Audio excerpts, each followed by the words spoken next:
In a quiet town like Merced, California, the idea of a child vanishing seemed like something that only happened on the evening news.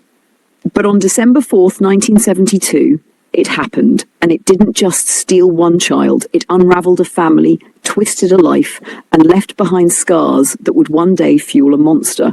This is the story of Steven Stayner, a name that would come to symbolize both survival and sorrow. The Stayners were an ordinary American family.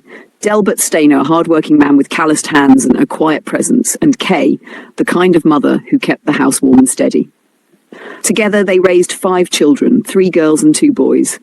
The oldest son, Cary, was quiet, observant, often withdrawn.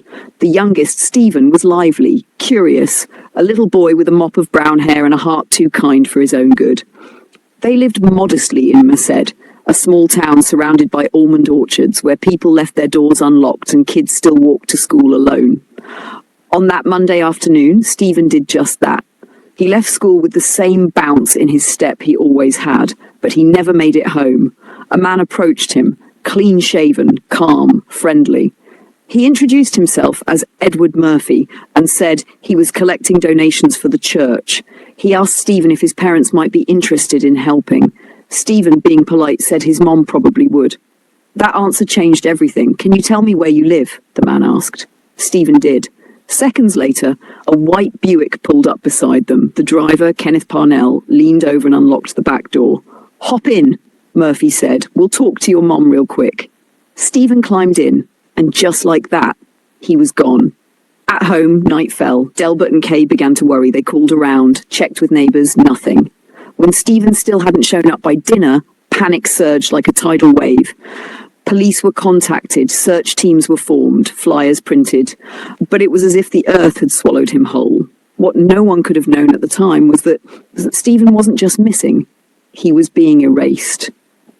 Kenneth Parnell wasn't some opportunistic predator. He was a man with a plan, a motel handyman with a long, disturbing history and a deeply warped sense of purpose. He had convinced Edward Murphy, a simple, easily manipulated man with a criminal record of his own, to help him find a boy. Not to ransom, not to harm quickly, but to raise as his own. That very night, Steven was driven far from Merced into the hills to a small, cold cabin in Cathy's Valley. There, in the dark, Parnell began feeding Steven the first of many lies. "Your parents don't want you anymore. They gave you up. I'm your new dad now." At first, Steven cried, screamed, begged to go home. But when every answer was the same lie, delivered calmly, cruelly, again and again, confusion began to take hold. And confusion, when nurtured in isolation, becomes belief. The next morning, Steven was no longer Steven. He was Dennis Parnell. And the boy who used to walk home from school in Merced vanished. The Stayners refused to give up. Days became weeks. Weeks turned into months.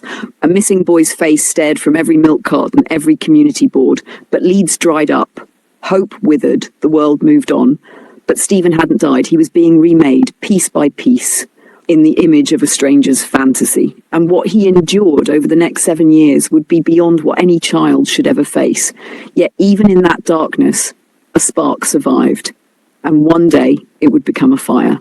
Steven Stayner didn't die that day, but something inside him did. Over the next 7 years, he would be molded into someone else. A child turned captive, a son turned stranger, and when he finally found the strength to break free, he did more than escape. He saved someone else. But the story of Steven Stayner isn't just about a kidnapping. It's about what happens after the cameras fade, after the world stops watching. In part 2, we follow Steven into the shadows, into the life of Dennis Parnell. We'll explore how his identity was erased, how his innocence was stolen, and how, against all odds, he never stopped being a brother, a son, a survivor. Shall I now begin part 2? If you found this story gripping, subscribe for more true crime cases that reveal the dark secrets behind everyday lives. Don't forget to like the video. It helps more people find these stories. And share this with someone who loves real-life mysteries, because sometimes the truth is more shocking than fiction.